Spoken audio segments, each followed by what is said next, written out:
दिल्ली में हवा काफ़ी ख़राब हो गई है, प्रदूषण काफ़ी ज़्यादा हो गया है, लोगों को सांस लेने में दिक्कत हो रही है। इसके कई सारे पहलू हैं। मैं सबसे पहले आप लोगों के साथ शेयर करना चाहता हूं कि ये समस्या केवल दिल्ली की नहीं है, ये पूरे नॉर्दर्न इंडिया की समस्या है। पूरे उत्तर भारत में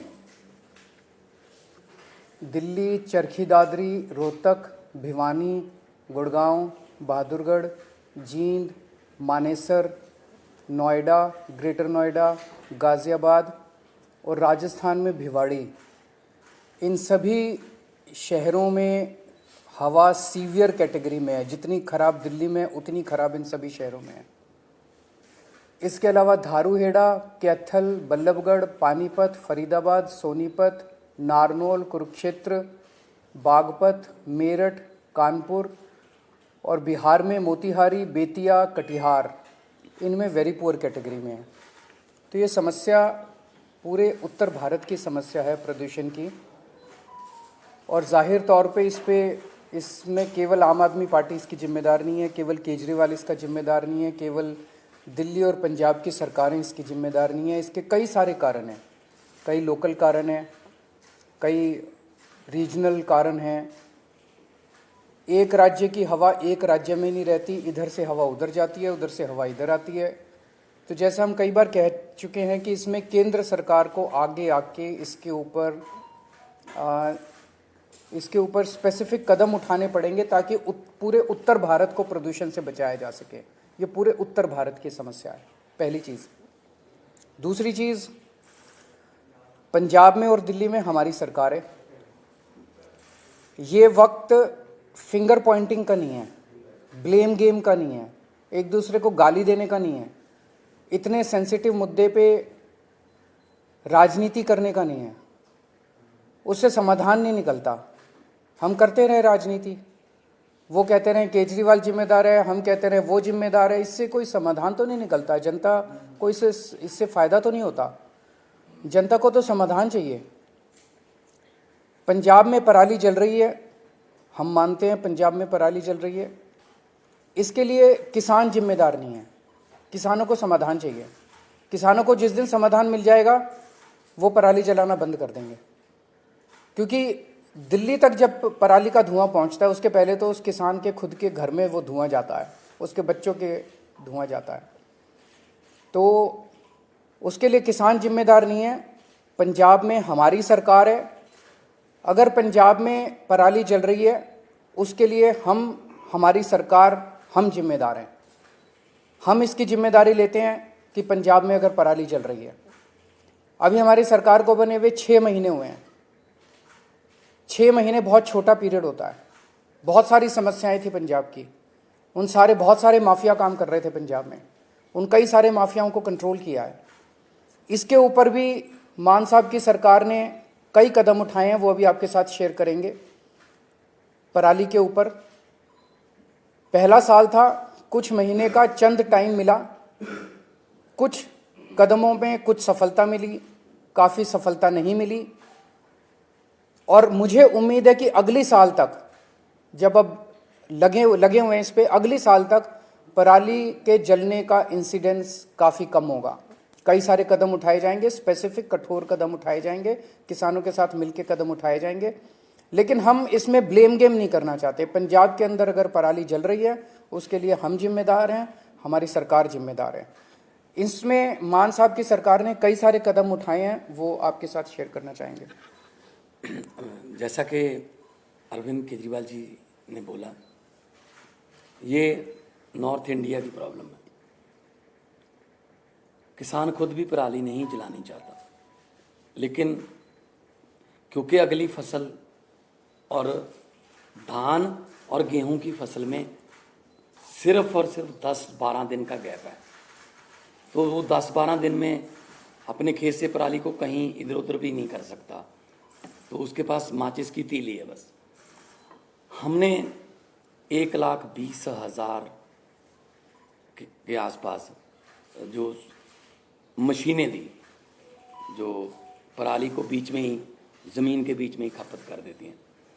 पीएयू ने एक ऐप बनाई, जैसे आप ऊबर ओला की कैब ऐप देखते हो कि आप उस पर अगर टच करते हो तो आपको आपके रीजन में 2-3 किलोमीटर की रेंज में जितने भी मशीनें अवेलेबल हैं, ट्रैक्टर अवेलेबल हैं, आप वहाँ जाके कॉन्टैक्ट नंबर सहित उसमें आ जाते हैं। हमने गुरुद्वारा साहब जो गांव में हैं वहाँ पे बार बार हमने वहाँ गुरुद्वारा साहब में अनाउंसमेंट्स करवाई कि पवन गुरु पानी पिता माता तरत महत। गुरु नानक साहब ने पवन को गुरु का दर्जा, पानी को पिता का दर्जा और धरती को माता का दर्जा दिया। ये तीनों दर्जे हमने कायम रखने हैं। इसके अलावा भी हमने बहुत सी पंचायतों को इनकरेज किया।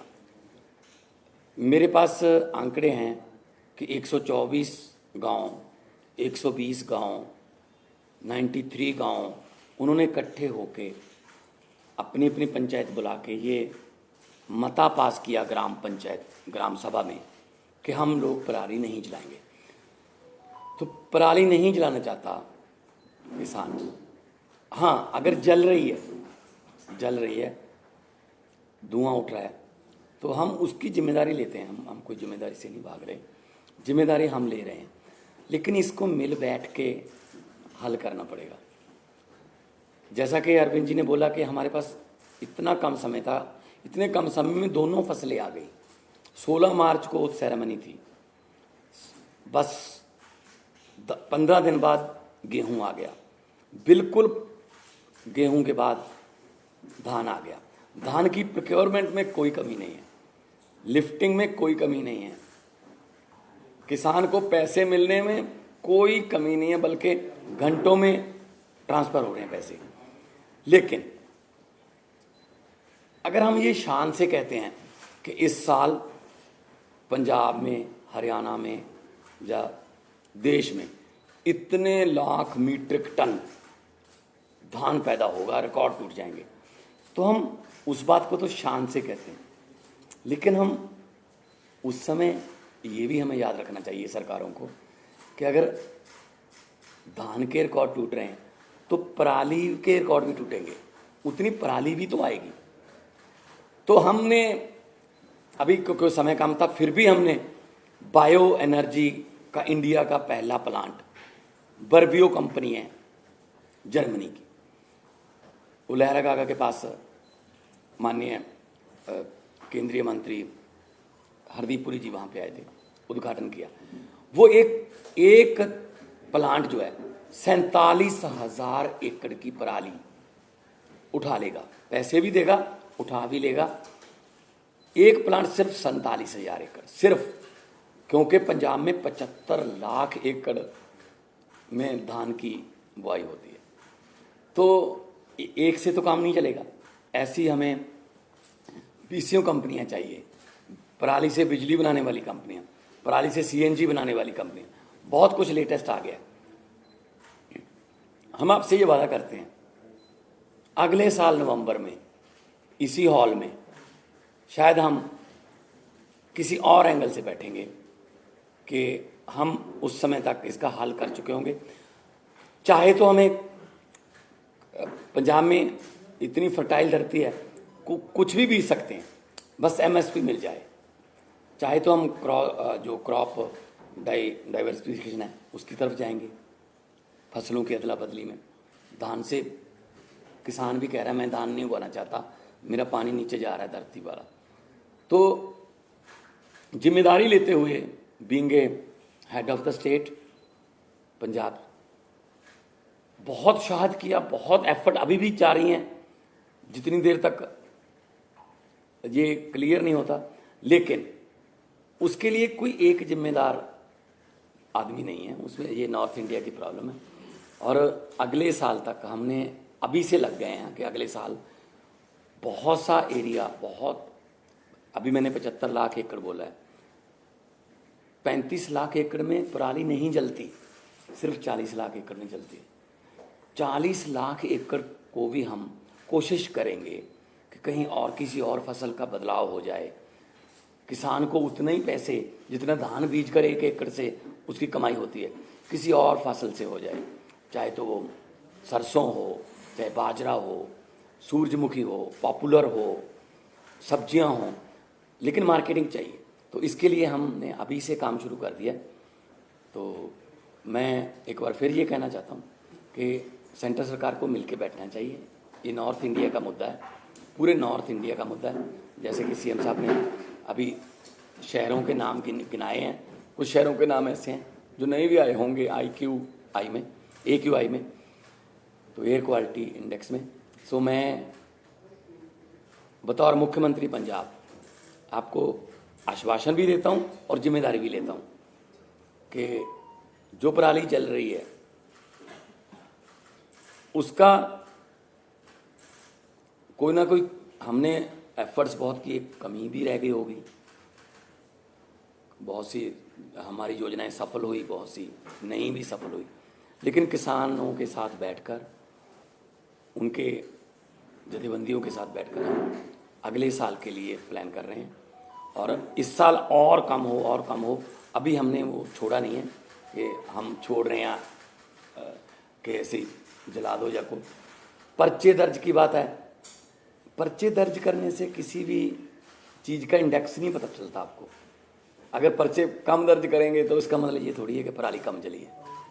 अगर किसी ने पर्चे दर्ज नहीं किए इसका मतलब ये थोड़ी पराली जल गई। जब ज़्यादा पर्चे दर्ज के लिए इसका मतलब ये। तो मेरा मतलब ये है, किसान को ये भी ना लगे कि मैं अपराधी हूँ। किसान को अन्नदाता कहते हैं और अन्नदाता ही रखना है। ये जैसा अभी मान साहब ने कहा कि अभी भी स्थिति को कंट्रोल करने के लिए जो भी आने वाले दिनों में कदम उठाने की ज़रूरत है हम उठाएंगे। तो दिल्ली में कल से हम प्राइमरी स्कूल्स बंद कर रहे हैं, प्राइमरी क्लासेस बंद कर रहे हैं जब तक स्थिति में सुधार नहीं हो जाता।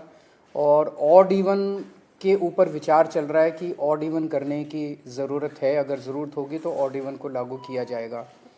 आज सुबह मैं देख रहा था, आदेश गुप्ता जी कह रहे थे कि वो एक दादा के नाते बोल रहे हैं और उनका जो पोता है उसे दिक्कत हो रही है।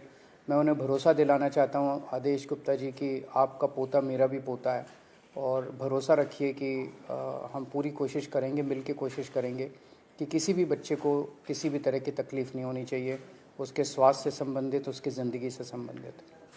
अगर कोई क्वेश्चंस हैं एक दो तो। जो मान साहब ने कहा जो पराली को लेकर इस पे सवाल उठ रहे थे कि केंद्र सरकार से आप लोग को कह रहे थे जो प्रस्ताव भेजा था वो नहीं माना गया, उस समय उसके बावजूद कोई और कदम जो आप लोग उठा सकते थे? नहीं, देखो, दो प्रस्ताव हमने भेजे थे। एक तो था कि 1500 आप दे दो, 500 दिल्ली गवर्नमेंट से ले लेंगे, 500 हम दे देंगे, 2500 रुपये पर एकड़ अगर उसको मिल जाएगा, वो दिहाड़ी वगैरह पे उसका खर्च होगा 1000 के आसपास, वो पराली को एक जगह पे रख लेगा, निकाल के अपनी फसल वो गेहूं की बीज देगा। लेकिन वो प्रस्ताव माना नहीं है। फिर हमने कहा कि बहुत सी कंपनियां ऐसी हैं जो पराली से बिजली बनाना चाहती हैं, बायोगैस बनाना चाहती हैं, उनके लिए फेडरल गवर्नमेंट से, सेंट्रल गवर्नमेंट से हमें परमिशन चाहिए थी, वो भी इतनी जल्दी में हो नहीं पाई। अभी भी हम कोशिश कर रहे हैं दोबारा कि चलो ये सीज़न हो गया तो अगला सीज़न तक तो कम से कम कर लें। तो हमारी तरफ से 1,20,000 हैप्पी सीडर्स बोलते हैं उसको, वो मशीनें चल रही हैं। मशीनों की अवेलेबिलिटी की कोई प्रॉब्लम नहीं है। हम गुरुद्वारा साहब में भी अनाउंसमेंट करवाते हैं कि जिसको मशीन चाहिए, इस गांव में मशीन, भाई 4 मशीन, 2 ट्रैक्टर हैं। अगर आपके पास अकेला ट्रैक्टर है, मशीन नहीं है, तो आप मशीन वहाँ से ले आएँ। अगर आपके पास ट्रैक्टर भी नहीं है तो ट्रैक्टर समेत भी मशीन मिलती है। तो हम एफर्ट्स में कोई कमी नहीं छोड़ रही। सेकेंडरी स्कूल 5वीं से ऊपर की क्लासेस की आउटडोर एक्टिविटीज़ बंद कर रहे हैं। स्पोर्ट्स और आउटडोर एक्टिविटीज़ जो हैं वो नहीं अलाउड की जाएंगी। सर, आप एनसीआर की बात कर रहे थे। एनसीआर नहीं, पूरे नॉर्दर्न इंडिया की। हरियाणा में खास करके पूरा सोनीपत से लेके पानीपत, करनाल तक दिल्ली जैसे हालात हैं, स्मॉग है, लेकिन वहां पे वो मेजर्स लेते हुए नहीं दिख रही है सरकार, चाहे वो स्मॉग गन्स हो या फिर कंस्ट्रक्शन के लिए तमाम जो एहतियात दिल्ली में बरते जा रहे हैं। Do you think that there is an urgent need for the centre to call a joint meeting? मैं वही बार बार कह रहा हूँ, 2 चीज़ों की ज़रूरत है। केंद्र सरकार अब पीछे नहीं रह सकती, केंद्र सरकार को इसका नेतृत्व करना पड़ेगा। केंद्र सरकार को बिहार तक प्रॉब्लम है, राजस्थान तक प्रॉब्लम है। राजस्थान के भिवाड़ी जिले में आज सीवियर कैटेगरी का पॉल्यूशन है। बिहार के मोतिहारी, बेतिया, कटिहार में वेरी पुअर कैटेगरी का पोल्यूशन है। ये तो पंजाब की वजह से नहीं हो रहा ना। तो ये समस्या तो पूरे नॉर्दर्न इंडिया की समस्या है, जिसके लिए केंद्र सरकार को सामने आके प्रदूषणों के कारणों के ऊपर काम करना पड़ेगा। और जहाँ प्रदूषण है वहाँ पे जो स्टेप्स दिल्ली सरकार उठा रही है, ये स्टेप्स पूरे देश में उठाने की ज़रूरत है। ज़रूर जॉइंट मीटिंग होनी चाहिए, एक्सपर्ट से गाइडेंस होनी चाहिए, हम लोगों को भी गाइडेंस मिले एक्सपर्ट से, उन सब चीज़ों की ज़रूरत है। पर एक ही चीज़ है कि मतलब मैं देख रहा हूँ रोज अखबारों के अंदर केजरीवाल ने ये नहीं किया, केजरीवाल ने ये नहीं किया, केजरीवाल ने ये नहीं। अगर केजरीवाल को गालियाँ देने से अगर देश का प्रदूषण खत्म होता हो तो दे लो। प्रदूषण तो खत्म नहीं हो रहा ना केजरीवाल को गाली देने से, समाधान तो निकालना ही पड़ेगा ना। राजनीति से नहीं होगा, मिल बैठ के कंस्ट्रक्टिव अप्रोच करनी पड़ेगी। पंजाब में बेलर्स की लिए किसानों की मांग है कि बेलर्स की रिक्वायरमेंट उन्हें है स्टबल को पैक करने के लिए, और हरियाणा में भी कुछ डेमोन्स्ट्रेट ये किया गया था कि बेलर्स की वजह से कहीं ना कहीं पराली जलाने की जो एक्टिविटीज में कमी आई है। तो कितने एक्टिव है अभी कोई संख्या बेलर्स की? वो सारे कदम उठाएंगे। जैसा मैंने कहा कि हमें 6 महीने मिले, 6 महीने बहुत कम होते हैं, मतलब कुछ भी नहीं होते, इतनी बड़ी समस्या है।